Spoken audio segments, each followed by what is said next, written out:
Good morning and welcome to the Board of County Commissioners meeting. Today is Tuesday, March 10th, and we do begin each of our meetings with an invocation. This morning we have Lon Halley from Capital Ministries. We invite you to stand and join us. They say three is a charm. This is my third time. So I'm not wearing a tie today because I want to be been formal in the past. I want to be more personal for each one of you this morning. So my prayer is directed that way. May we bow. Lord, I thank you for this group that still invokes your presence in their deliberation. Lord, of course, we pray for their wisdom, the discernment, the public trust that they've been given, Lord, to rule on behalf of the population and be leaders. But today, Father, I want to pray for each and every one here, the men and women. They're human. They're made in your image. They have issues in life like all of us. They have family, husbands, wives, children, grandchildren, work, jobs, businesses. So, Father, I'm endeared to know that your word says you capture their tears in a little vial. Another passage says, you bend down to stoop to hear their prayers. What an endearing God we have. So, Father, I pray that whatever issues they face individually in their lives, that you will work with them on that they can draw nigh to you, and you'll draw nigh to them. So today, Lord, we rejoice with your presence, and we look for joy in serving you, being servant leaders. In Jesus' name I pray. Amen. Commissioner Weissong, if you'd lead us in the Pledge of Allegiance, please.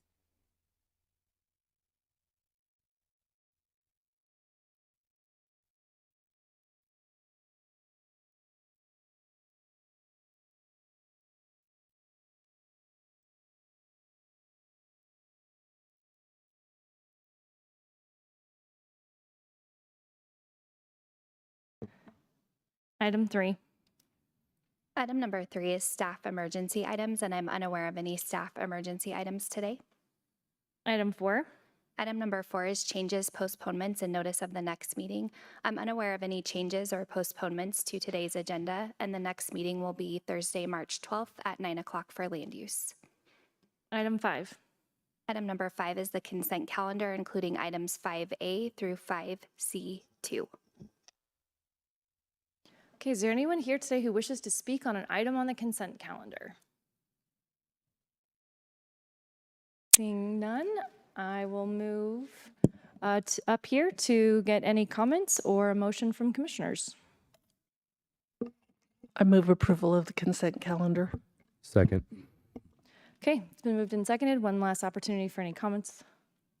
And seeing none, we'll begin with Commissioner Weissong. Aye. Vice Chair Nelson. Aye.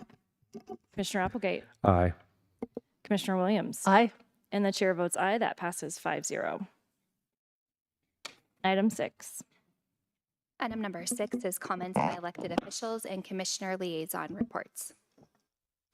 Okay, do we have any countywide elected officials who wish to speak at this time? All right, seeing none, we'll move to Commissioner Weissong.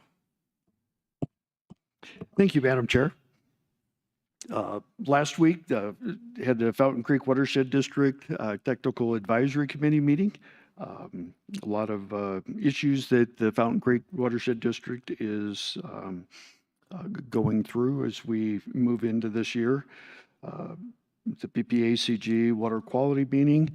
And one of the interesting things on Thursday was being able to go on a pretty much an all-day tour at Fort Carson, listen to the command staff, and then also get briefed on some of the changes that are coming. And the most interesting part of it is their new command and control software in project that Fort Carson is basically the beta test for. And one of the things that really stands out is they've got the framework for applications, but it allows the individual soldiers to have input and or write their own apps based on the needs of, from the smallest individual fire team, platoon, all the way up. And it's just a really unique project in taking the command and control, or C2, into a completely new level, which was just very interesting to hear about and see, and then talk to the soldiers.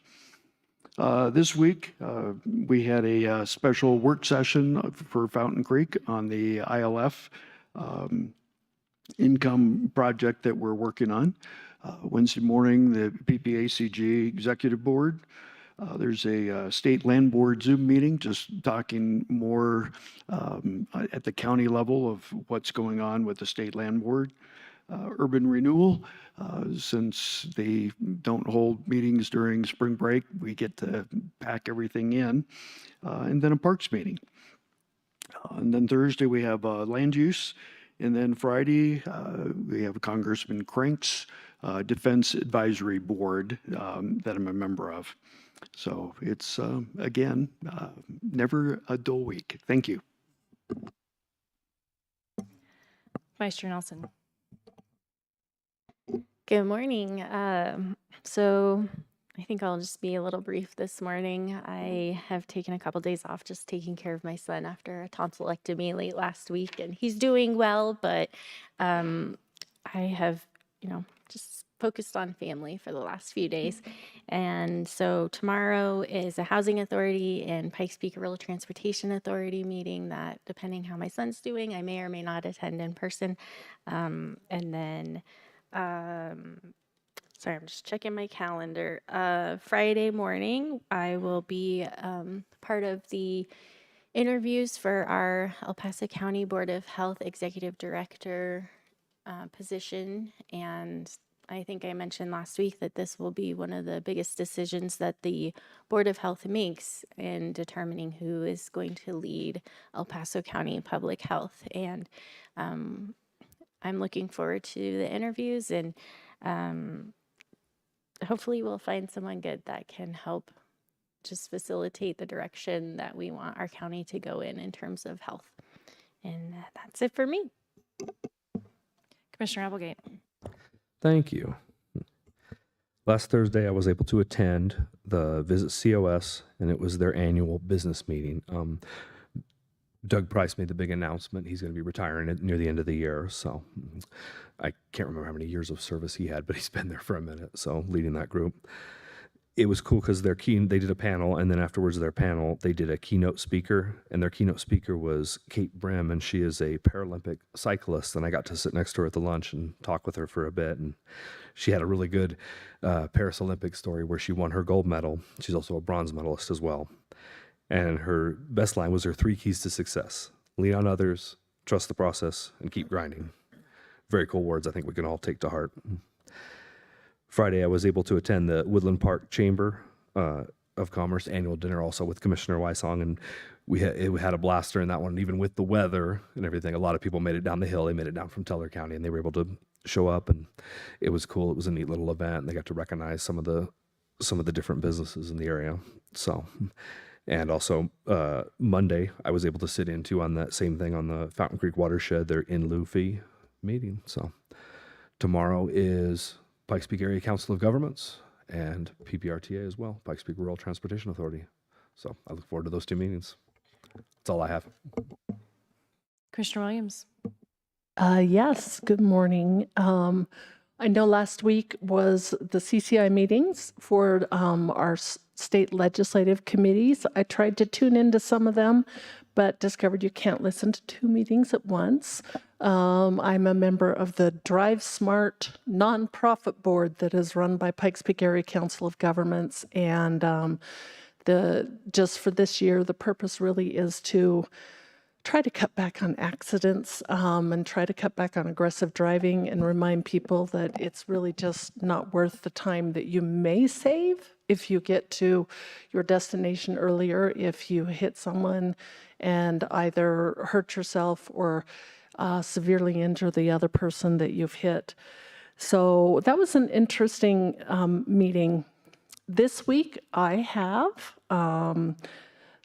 PPRTA, PPACG, the Colorado Welfare Advisory Committee, which will meet pretty intensively between now and June after the state approves its budget. I found it interesting about March 31st, the Joint Budget Committee will release their budget, and we'll see what kind of damage they're placing on counties and trying to pass things down to counties. And just a lot of concerns about some of the bills in front of the state legislature. I couldn't even name a specific one, but there's many, many bills coming up. The lot splitting bill, where you can split a lot as long as half of one is 2,000 square feet. I have real concerns about parking and water supply for those. And there's just a couple others. The need to try and force us all onto transit, the issue that they're going to bring to the ballot, the Front Range passenger rail, making sure, and I will say Mountain Metro already does this, that our homeless citizens are able to, on cold nights, get on a bus for free and take that bus to a warming shelter. And we already do that. So the need to make sure that any of our lower income individuals who qualify for Section 8 housing can ride a bus for free, what it will do is it will just simply cut down on the routes that our other citizens need. And the route frequency will be less, or many of the routes that individuals use to get to Pikes Peak State College, or even the Rampart Range campus of Pikes Peak State College, will just come out of existence. So at the end of the day, that particular bill is just a lack of understanding about basic economics by the representatives in our state legislature. But I also appreciate those who work so hard, Commissioner Geithner and Brandon Wilson and Ryan Parcell, who work so hard on that state legislative bills. It can be, since it's my last year as commissioner, I can lose my temper pretty quick because it feels like we've been fighting them for 8 years and they keep adding in weird requirements. So I really appreciate the hard work everyone is doing. Thank you. I appreciate you talking about those bills and already what we're seeing at the legislature. And yes, lots of work going into making sure, and sometimes they don't listen to us, but making sure that they know before those bills pass what it's going to affect on the local level. And sometimes we're able to make good progress. And sometimes we end up with a lot of frustration at the end of the session, but it is important work that we can continue to work on that. And it's a great team effort that we take positions as a board here. And yes, we have fantastic staff that helps prepare. I think we did about 40 bills Thursday and Friday of last week. So this is no small piece of what is happening during this legislative time. We need to understand what's in those 40 bills, understand where the positions are of various folks around the county. We have to do a lot of research because some of them are very technical. And we're grateful for the entire team, our countywide elected officials who are often keeping us in the loop on things that are affecting their offices. And so it's a very robust process, but is also pretty time consuming. So those meetings often run all day long, Thursday and Friday, about every other week. So it's a big chunk of time and commitment from everybody. I'm really grateful. I will say on the upside, we have heard, and you may have read in the paper, that the legalization of prostitution bill is going to be PI'd according to the sponsor. And thank God for that. So there are some small things to celebrate in the session. This week, in addition to the CCI meetings on Thursday and Friday, and this is just a good indication of how crazy it can be sometimes during our work days. While I was on the CCI meeting all day Friday after being prepped by our wonderful government affairs staff and working with other commissioners across the state on that, we had a staff member monitoring the State Human Services Board because I had signed up to testify on the SNAP waiver related to preventing the purchase of sugary drinks with the SNAP program. The governor and I don't often agree on many things, but on this one we do, and that is that he applied for a waiver from Secretary Brooke Rollins to have a waiver on SNAP benefits to say those cannot be used to buy sugary drinks. We have an epidemic of chronic disease in our country, much of it fueled by things like sugary drinks, diabetes, chronic heart disease. So all of these conditions that are not good for citizens and are also driving up our healthcare costs, which we all know are taking more and more out of our state and federal budget all the time. And the nutrition assistance is for what it says, nutritional assistance. And sugary beverages are not part of nutrition. So to me, it makes a lot of sense to say, if you want to buy those, and I don't support at all banning things like that. I don't even support, sugar taxes or anything like that. I do think that people should have the ability to do those things and make their own choices, and moderation is best. But when it comes to our tax dollars, we should not be spending those on things that are not nutritious, and we should not be spending that on things that are ultimately not increasing the health, doing the opposite, so that we have additional costs moving forward on that. So I did testify on that. Again, huge thanks to staff members who monitored that very long meeting all day to hear when my name was called so I could switch from CCI. And then I had a staff member who plugged right into that CCI meeting and was prepared to vote. So really great coordinated effort to make that all happen. Unfortunately, that state board decided not to make a decision on that waiver on Friday and said that they were going to postpone that decision. A little disappointing, and much of the testimony was truly mind-boggling. And so if you are wondering why, I suggest that you go check out some of the information on the news that was written about that. But there were a lot of, I will be honest, some things that blew my mind. There was some talk about it being white supremacy. Again, we're trying to help people in their health, but there was the most radical things, quite frankly, I think because we have a federal administration with President Trump in office, there are some people who just can't think that there's anything good that can come out of talking about how we should use those SNAP benefits. So very eye-opening to see the polarization at work, where I think something is pretty common sense for the majority of us. But again, great work by staff and just keeping us engaged in all of those things. It was a little bit of a wild ride on Friday. This week, obviously, we have land use, but also I will be participating in a defense advisory board with Congressman Crink.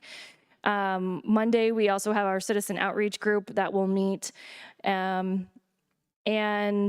other than that, I do want to take a minute to acknowledge that the 7th soldier killed during Epic Fury was Sergeant Benjamin N. Pennington, who was 26 years old, from Glendale, Kentucky, but was assigned to the 1st Space Battalion, 1st Space Brigade here at Fort Carson.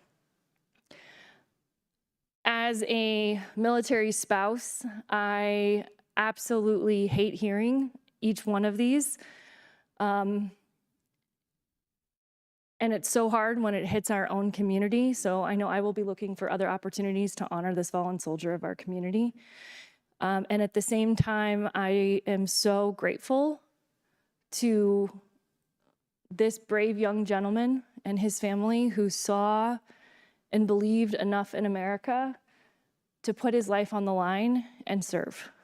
And I will be forever grateful and want to make sure that we all understand the sacrifice that it takes for us to live in this great nation, to maintain our freedom and safety, and that this conflict is not over yet. And I am praying for an outcome that leads to more future peace for our nation, for others, and pray that we will not continue to see the terrorist attacks like we saw in New York City, and that we will prevail as a nation because what America stands for is good and right, and we are not perfect, but we are founded on principles that are worthy of protecting. And so with that, I believe we are ready to move to item 7. Item number 7 is community service organization reports, and there are none. Item 8. Item number 8 is public comment on items not scheduled on the agenda. And Madam Chair, I'm unaware of anyone signing in to speak today. Okay, is there anyone here who wishes to speak on an item that is not on the agenda? Okay, seeing none, item 9. Item 9 is the called up consent calendar, and there are no items called up. Item 10. Item number 10 is a request to uphold the county assessor's recommendation to deny the abatement petition by Chestnut Springs Holdings LLC for 2023 and 2024 taxes. Reason for denial: market during base year data gathering period supports the assessor's value. Schedule number 73251010033, continued from January 27th, 2026. Mark Flucher, assessor. Good morning, Commissioners. Good morning. Mark Flucher, County Assessor. Items 10 and 11 are assessment appeals where the petitioner would like to be heard by this board. Our commercial manager, Alex Butrin, prepared the appraisals on these, and she will testify to both of those. And I'll be here if you have any questions on it. Great, thank you. And is the taxpayer here today? Yes, I am. This Okay. is Jack Markey of the Gibbs firm for proven property tax, representing the taxpayer Chestnut Springs Holding LLC. Okay, we will go ahead and allow for you to proceed.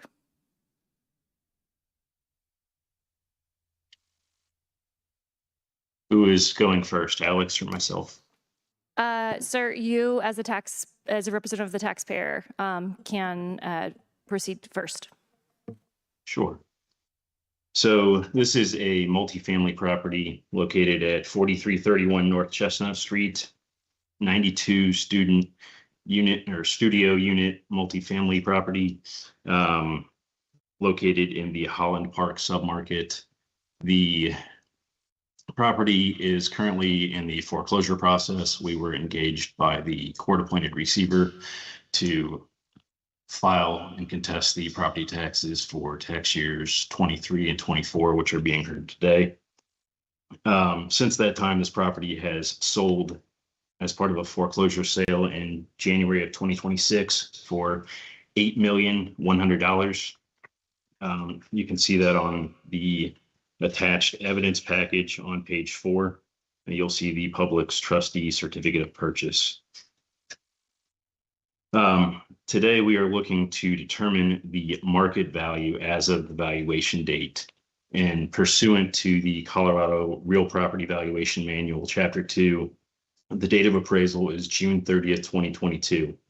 And all applicable approaches to the appraisal must be trended or adjusted to this date to determine market value.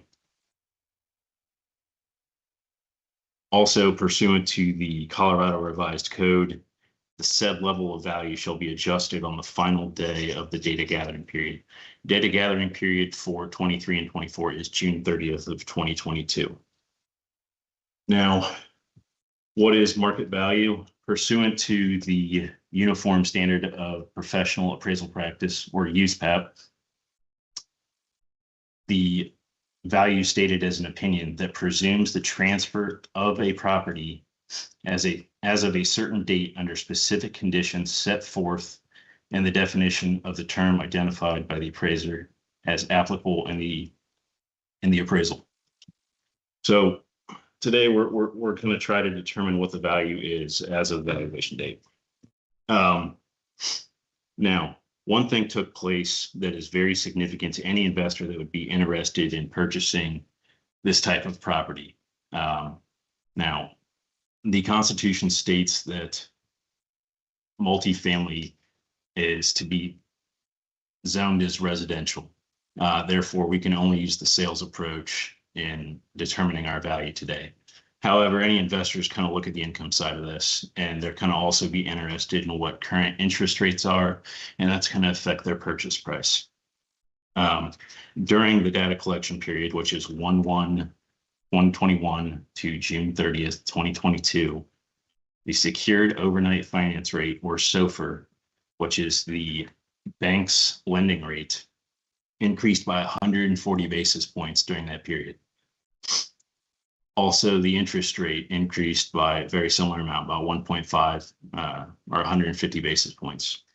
So in order to determine market value, we need to take all sales that occurred in this submarket of Holland Park, which also includes the sale of the subject, and trend those sales to the valuation date of 6/30/2022.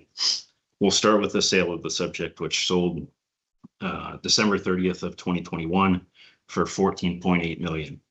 Now, at the time of that transfer, the SOFR rate was 0.05. At the time of the valuation date, 6/30/22, SOFR rate had increased to 1.5. So if we take the SOFR plus 3%, which we have concluded to based on speaking to market participants and other lenders in the market as fair, to conclude to our interest rate, and then we conclude to our cap rate based on the concluded SOFR and interest rate. We add 1.25% for the cap rate. We conclude to an NOI as of the time of sale, December 30th, 2021. Your NOI based on a SOFR of 0.05, interest rate then of 3.05, and a cap rate of 4.3, your NOI would be $663,400. Now, applying the SOFR rate as of the valuation date, SOFR rate increased to 1.45. That increases your cap rate to 5.7. Therefore, your sale based on the NOI using the current SOFR rate and interest rate, the value as of the valuation date of 6/30/22 should be $11,165,000. Now, we've also, just to round out our point, we've included sales of, I believe, 15 additional properties in Table C.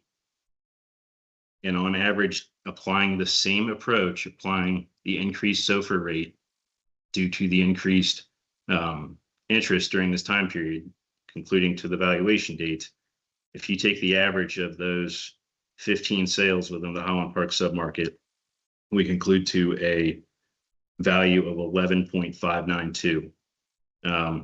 We believe the subject is the most relevant, since that's what we're speaking on today, based on the corrected value using SOFR as of 6/30/2022. We're requesting that the Board of Commissioners adjust their value to 11.165 for the 2023 tax year and the 2024 tax year. That's all I have on Chestnut Springs. Thank you. We'll turn it over to the assessor's office. Honorable Board. My name is Alex Butrin. I'm a commercial real estate appraiser for ad valorem purposes, meaning for taxation purposes. Can you hear me? A little bit closer. I have a cold as well, so forgive me if I'm a bit muffled. I'm also the commercial department manager for the El Paso County Assessor's Office. Typically, these cases don't come before you because they're open and closed. We deal with them on this level. This one is a particularly interesting case in that it should be open and closed in our opinion, but the petitioner has continued to request hearings and abatements, including appeal for 2025 and 2026 on these properties. I will remind you, as the petitioner stated, that we are working under Tabor. Constitution, Article 10, Section 20, that limits our office to valuing these properties by the market approach. Everything that you just heard the petitioner submit today is rooted in the income approach. NOI, that's net operating income. Cap rates, that is income. All the items, borrowing, lending, that is income. Here we're looking at the market approach. And as you also heard the petitioner state, this sold on 12/30/2021, market, a willing buyer, a willing seller, exchanged capital purchase for $14.8 million. Today, the assessor's office is requesting that you uphold their value. That value that we placed on this property for 23 and 24 tax year is $14,734,807, and that value is predicated on the market approach as per Colorado Constitution. So this is a 4-building, 3-story multifamily apartment complex. It consists of 92 apartment units. As he mentioned, it is in the Holland Park area. I do have some photographs. I feel like it's great to get context on this. Those of you here live here, obviously, and so you're familiar with the area. This is on the west side, excuse me, of Colorado Springs. You'll see here, this is I-25 and Garden of the Gods. This is the Holland Park area here, and our red dot indicated is the subject property. When we look at the market approach, we look at how properties are selling on the open market. Again, willing buyer, willing seller. And typically, some would argue that that is actually the best determination of value. How your house sells is what your house is worth. So we're looking at these properties, and we need to make adjustments for them, including adjustments for market. We can't look at the market as one item. We have to look at what's happening overall. Again, those of you in front of me living in El Paso County understand the multifamily market. What has been happening here? The market has been booming. We're seeing more and more multifamily product come online. We're actually in the middle of a housing shortage. Single-family houses are sparse right now, and the apartment developers have come in, and we can see them developing apartments all over. We're also working on affordable housing. Apartments and living, huge concern in the county right now. So this particular apartment, again, sold for $14.8 million during a time when the market was booming. We were seeing single-family residential houses also booming, apartments booming, so much so that the assessor's office during this time applied a market time trend upward, not downward, upward. So what we were seeing is, despite the cost increases to borrow money from banks, it didn't matter. People were still borrowing that money. It was still worth it because they're making so much money on these apartment complexes. So what we saw was actually a time trend upward, which indicates that the market was moving at quite a pace. That pace was 1% per month, which means that if we time trend this sale that occurred on 12/30/2021 of the subject property at $14.8 million, we would actually time trend it up to over $15 million at a 1% per month over that monthly rate. So the market was moving. There were things happening, prime, interest rates, we all know what was going on. But here in El Paso County, that did not make a difference in terms of how things were selling. So what we would actually expect to see is that this property that sold in December was worth even more in June of 2022. The assessor's value currently is just below the purchase price, and we are requesting that the board uphold that value. Commissioner Williams.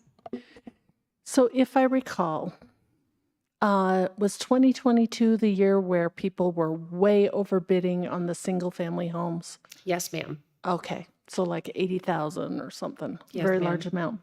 And then in state assessor statute, you are told to take the market approach? Yes, ma'am.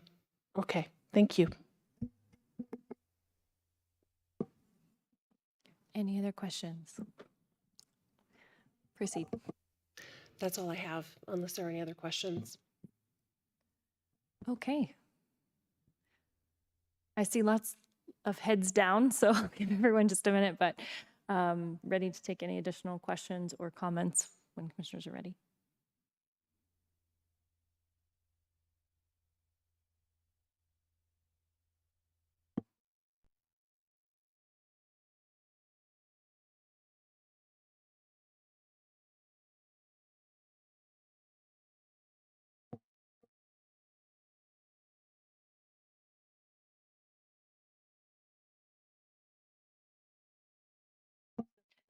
Okay, we have a request for a brief recess so that some questions can be answered before we move forward. So we're going to take 10 minutes. We're going to take a quick 10-minute recess.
Okay, I'm going to call this meeting back to order. We are on item 10, and we just took a brief recess to get some questions answered, but I believe we are ready to proceed. And so I will bring this up here for any comments or a motion from commissioners. Commissioner Williams. Yes, I appreciate Mr. Gibbs for coming in front of us. This is always a hard thing because of the time delay. There's so many years between the time that it finally gets up to the BOCC. But we have to stick with the procedures that are outlined in Colorado state statute. In this case, that is the market approach evaluation of the property.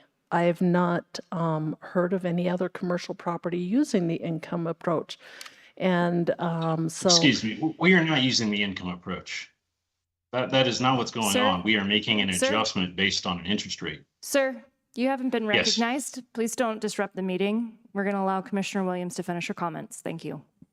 I understand what the individual is saying, but with as many properties as we have in the county, if we were to adjust every single property, including Holly Williams' house, according to the interest rate approach, I don't know as if we would ever have an assessment. I really don't.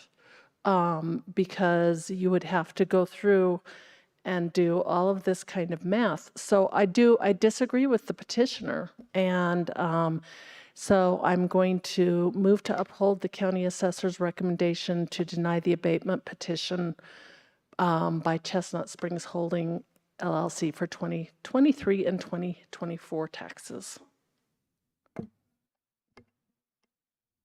Okay, we have a motion to deny the abatement. Do I have a second? Second. Okay, it's been moved and seconded. One last opportunity for any comments from commissioners. Commissioner Nelson.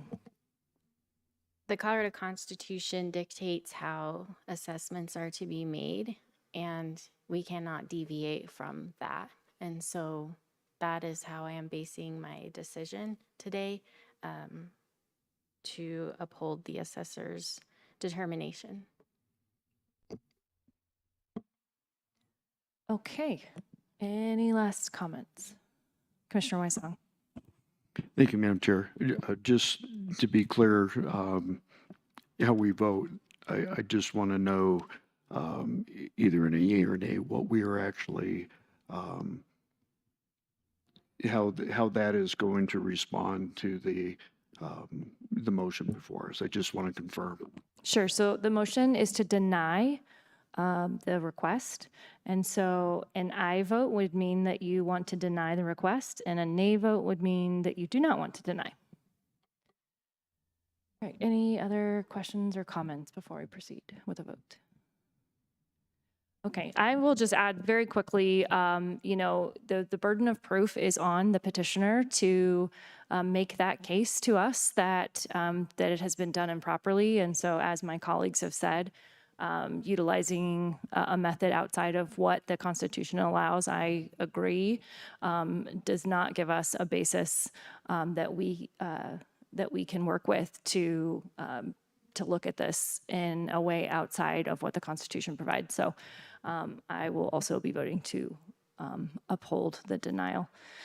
And with that, we will proceed to a vote with Commissioner Weissong. Aye. Vice Chair Nelson. Aye. Commissioner Applegate. Aye. Commissioner Williams. Aye. And the chair votes aye. That passes 5-0.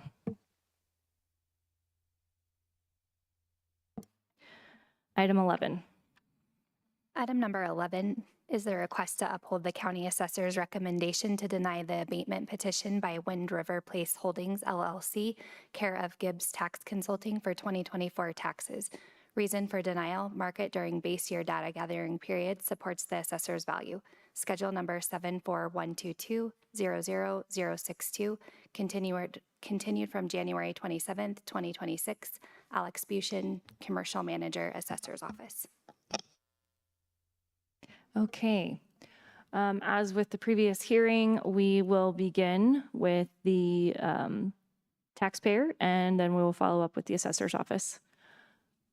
So sir, you may begin. Thank you. This property is Wind River Place Holdings LLC. It is also in a similar situation. Currently, we were engaged by the receiver. It has since been foreclosed for a bid of 14.1 million. We use the same approach here. We're taking sales as allowed by the Constitution. Now, the Constitution also says you have to adjust those sales to the valuation date. And anyone that has bought a home understands that an interest rate is going to affect how much you're going to pay for a property, no matter the property. It's no different than what we're seeing here in the last 2 weeks with crude oil prices in Iran, from Iran. I mean, crude oil went from $60 to $120. Therefore, we're paying significantly higher gas prices today. If crude oil goes down, we're going to pay less in gas prices. Same thing here. Interest rates go up, sale prices go down. So we are making adjustments to accommodate the market value as of the valuation date per Colorado rules. However, this property has slightly different issue with it. It also had a fire during the data collection period in November 25th, 2021, putting 24 of the 120 units completely out of service. We at least ask that the board assess this property as if it had 96 units during the assessment period, which would bring the value to 17.8 million, given the uninhabitable 24 units that were destroyed due to the fire. Again, we use the same approach as we did on the prior case, adjusting via the SOFR rate, which is the overnight lending rate that banks use to adjust sales to the valuation date. And making those adjustments, our office concludes to a market value using the sales approach or market approach to a value of 16.38 million. And therefore I ask the board to reduce the 2024 assessment to 16.38 today. That's all I have. Commissioner Williams. I may have a question for you, Mr. Gibbs, about the fire. Were you able to Yes. file an insurance claim for the fire? So one unfortunate side of property being in receivership is many of those documents are with the borrower. I could attempt to get more information on that fire and would be happy to email that to the clerk of the board following this hearing, but I do not have that information at this time. Okay. Yeah, in addition, the frustration about this property is it's also in bankruptcy right now. So when you're referring to receivership, I'm assuming you mean it's in bankruptcy. So No, I'm No. not. That's not the Just- same thing. oh, No, okay. so if it's the court, it's currently going through the process to be foreclosed on. And during that process, a court oftentimes, to make sure that the borrower doesn't take money or kick tenants out or do any damage or harm to the property that the lender is trying to take back, they put into place a court-appointed receiver who therefore essentially manages the property. They can they can sell the property, they can make adjustments to the property, they can lease to new tenants, they can kick tenants out, and they're supposed to do whatever's in the best interest of the lender to make sure the property maintains its value during the course of the foreclosure process. And both of these properties have foreclosed as of January 2026, which I understand is after the data collection period. Do you know what date the fire was? The fire was November 25th of 2021, which is within the data gathering period of 1/1/21 to 6/30/22. Yeah, I wrote that down. Yeah, I'm going to follow up on that just a bit. Thank you. So you indicated there was a fire, and that's part of the reason that you would say that the building has less value, but you're saying that you have no proof of whether or not there was insurance to cover the damage that was done. Like I said, I mean, trying to get some of that information from the borrower who's no longer, granted access to this property, given the current foreclosure process. I don't have that in my possession currently. It is something I could request from the receiver to see if they can obtain an insurance policy if there is one. And I'd be happy to send that to the clerk of the board. Do you know if the repairs have been made? Yes, they have since been made. I believe they were completed June of 23. Okay, so there was a fire, but repairs have been made. When were the Correct. repairs made? They were completed June of 2023. Okay, and we don't know. I'm going to reiterate here because I think this is important. The burden of proof is Sure. on you. So you're bringing to us and saying there was damage because of a fire, but you can't prove whether or not that was paid for by insurance. I And so understand that. that's a bit of a problem today to Sure. not be able to prove, you know, whether or not that could have impacted the value if it was not insured or something along those lines. So Sure. I appreciate you offering to get that information, but again, today we are required to make a decision based on you presenting that evidence to us here today in this hearing. So I'll have to determine, we'll all have to make determination whether or not that is something that we can take into consideration. Other questions for the petitioner before we move to the assessor's office? Okay.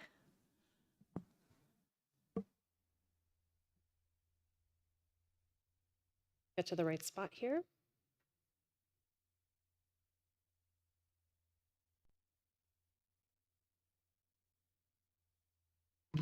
Okay, I do want to start by clarifying a few things, which I think might be helpful.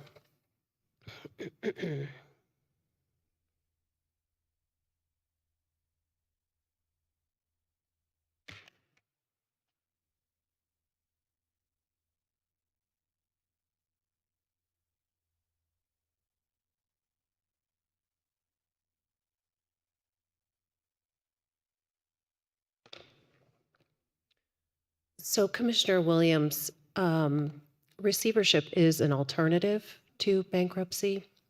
And I have a page in here.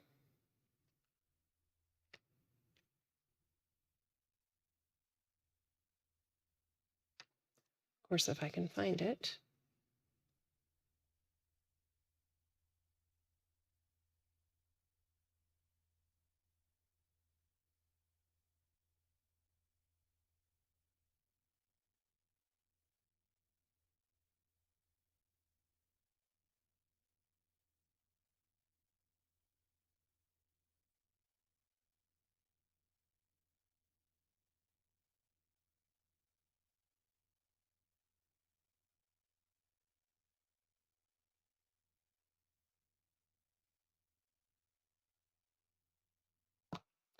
Okay, I do have a page in the documents I prepared for you that does briefly discuss receivership, but it's basically to protect that asset.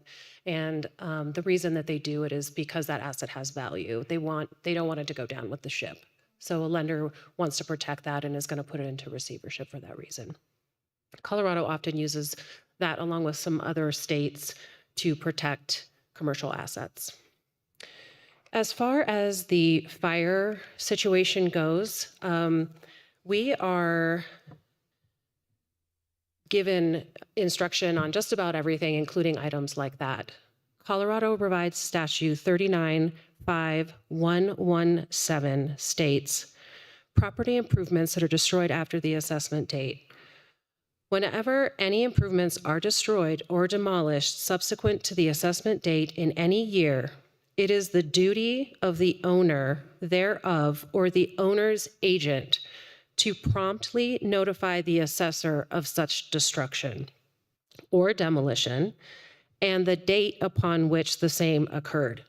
In all such cases, such improvements shall be valued by the assessor at the portion of its valuation for the full calendar year, that period of time in such a year prior to its destruction or demolition bears to the full calendar year. Failure of the owner thereof or of the owner's agent to not notify the assessor prior to the date taxes are levied shall be considered a waiver, and no proportionate valuation by the assessor shall then be required.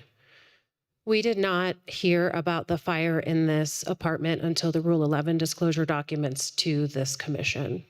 So had we heard about this in a timely fashion in 21 and 22, we could have considered that information. Typically, however, we are preempted from prorating anything unless it is entirely demolished, exactly for the reason that both of you brought up. There is an insurance claim and payout that will correct what's occurred and restore the value to the property. And usually if that happens in less than a span of a year, there's no adjustments made to the property. So I wanted to just chat about that for just a moment. Again, this is another property, and according to the county assessor's office, we have a warranty deed that transferred this property in a sale in 2022. So from our perspective, we're looking at another sale in the base period. And that sale occurred June 21st of 2022, so right at the end of the base period. And that sale was for $22,250,000. That was post-fire date. And we have a recorded instrument showing that there was financing involved with that. At least $18 million was financed. The other thing that happens when these properties sell is that we have counterparts in the fee world, appraisers who work for lenders who actually, you call them in when you want to sell your home. It's the same process. They come in, they value your property, they tell you what it's worth, and then you list it for that. If you're getting a loan, you better believe that the bank wants to know exactly what that property is worth and that there was an appraisal done on that. So if there was $18 million in lending procured for this, someone did an appraisal and someone somewhere knows that this property is worth a minimum of $18 million. Otherwise, there wouldn't have been lending involved on it. And that's what makes sales data so important, that even in light of what's happening with interest rates, and I will belabor this point again, the assessor has very strict instruction on how to do their job. All of us do. We work within jurisdictional exceptions like the one in Tabor that we're talking about here with the market approach, but there is a plan for every single situation that occurs that we have to stick to. And so, for instance, in this particular case, we time trend, or we look at the market, and we are required to do that. We have a third-party state auditor that comes in, and we have a team of statisticians that looks at all of our sales data from the 2-year base period. And when they look at that sales data, they're doing linear regression, multiple regression. They're looking at what sold here, what sold again here, what are the differences. They're isolating variables such as location. It's a very technical job. I've been part of that this year extensively as the manager, understanding the market, understanding what things are doing. And I say especially this year because we have seen interest rates go up so high and so many folks are waiting to see what is the impact of that on the market. Well, in order for the assessor to apply any sort of impact adjustment, it has to be measurable. I can't even express to you how much trouble Mr. Flucher would be in with the public if he just arbitrarily applied something that we thought might be correct in light of an interest rate. What we need to see is sales started here and they ended here, and there was this much difference between those. Or sales started here and they ended here, and there was this much difference. That occurred during the base period. Just like Chestnut Springs, it was a 1% increase per month. And that continued into just past 2022. And even now in the 23-24 base period, we are seeing, I'm sorry, for the sales that occurred that we're using to value now, we have seen a flattening, but we still haven't seen the market actually measurably come down yet in El Paso County. And certainly we did not see that in 21 or 22. The market was climbing, climbing, climbing, climbing, climbing, and continued to climb. So again, We have a sale in the base period of the subject property for $22,250,000. We looked at that in light of other sales and came up with a range and saw that there were things selling a little bit lower, things selling a little bit higher. It's right within range, and we applied that value to the property. And today we're asking the board to uphold that value. Thank you. Any questions at this time? Commissioner Weisong? Sorry, make you come back up. Premature. Just wanted to clarify part of this timeline. And you said that the property sold for the 22 million rounding in June of 22, Yes, sir. which was post-fire. Correct. So the repairs hadn't been made according to what you were saying that, or the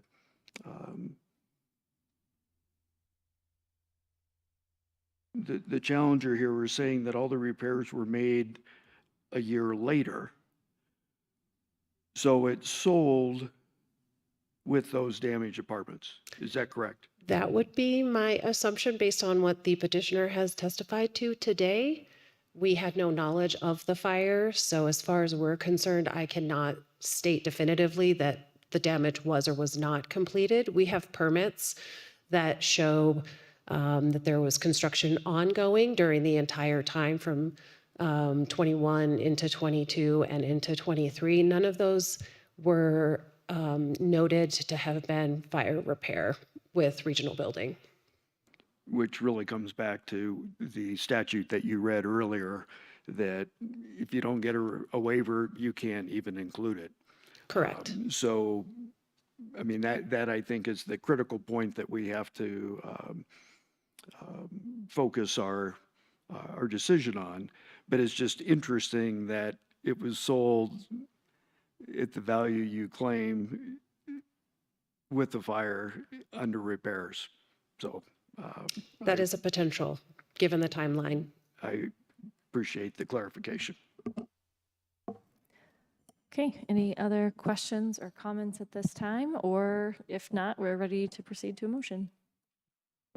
Yeah, I think this one, clearly giving the testimony of both parties, I think that this one I would recommend that we I move to uphold the county assessor's recommendation to deny the abatement petition by Wind River Place Holdings, LLC, and to support the assessor.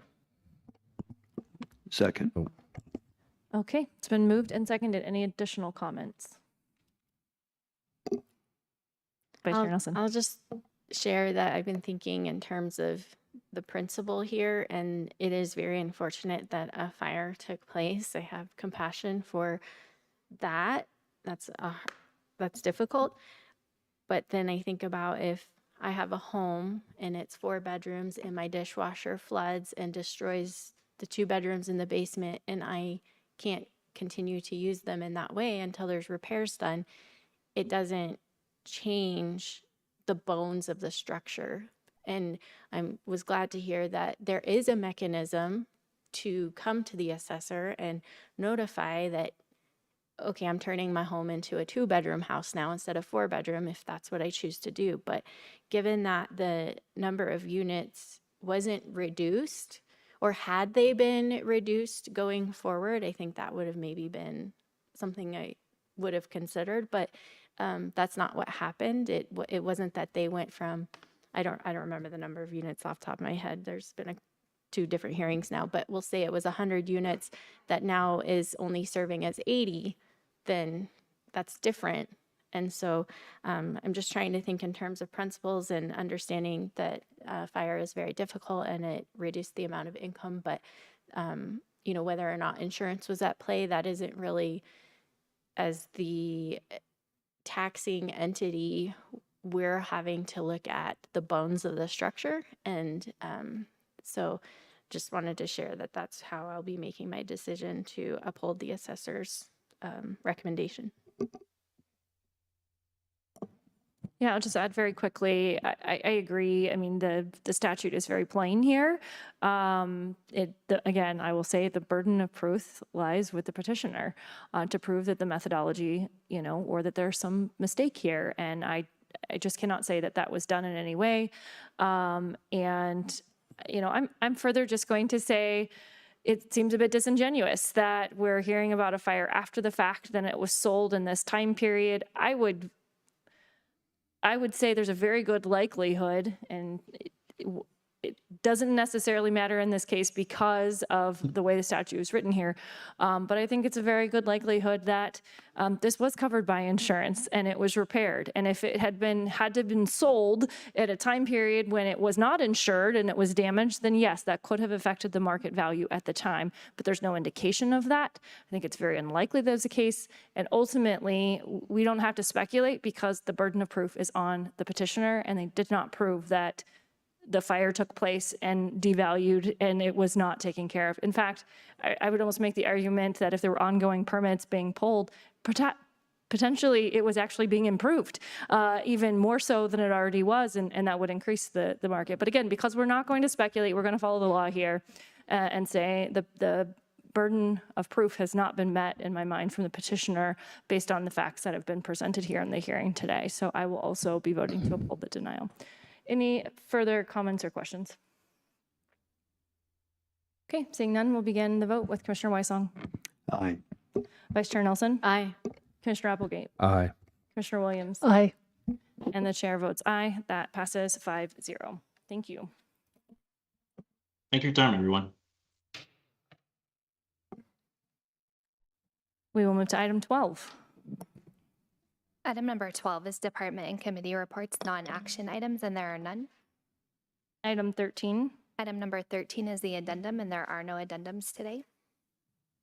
Item 14. Item number 14 is the executive session. 14A, executive session pursuant to CRS 246402-4E for the purpose of determining positions relative to matters that may be subject to negotiations, developing strategy for negotiations, and instructing negotiators regarding the sale of tax liens on properties located at 6931 Juanita Street and 22750 Jones Road. Kenneth Hodges, County Attorney, and Lori Seago, Senior County Attorney. Do I have a motion to go into executive session? So moved. Second. Okay, it's been moved and seconded. I will call the roll. Commissioner Weissong. Aye. Vice Chair Nelson. Aye. Commissioner Applegate. Aye. Commissioner Williams. Aye. And the chair votes aye. That passes 5-0. We are in executive session.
We are returning from executive session, and I do need a motion to come out of executive session. So moved? Second. It's been moved and seconded. I will call the roll. Commissioner Weisong. Aye. Vice Chair Nelson. Nelson, thank you. Commissioner Applegate. Aye. Commissioner Williams. Aye. And the chair votes aye. That passes 5-0. We will have a statement from our attorney. Thank you, Madam Chair. The board is exiting executive session at which instruction was given to negotiators and legal advice was provided, but no decisions were made. Okay, with that, we've come to the end of this agenda. This meeting is adjourned.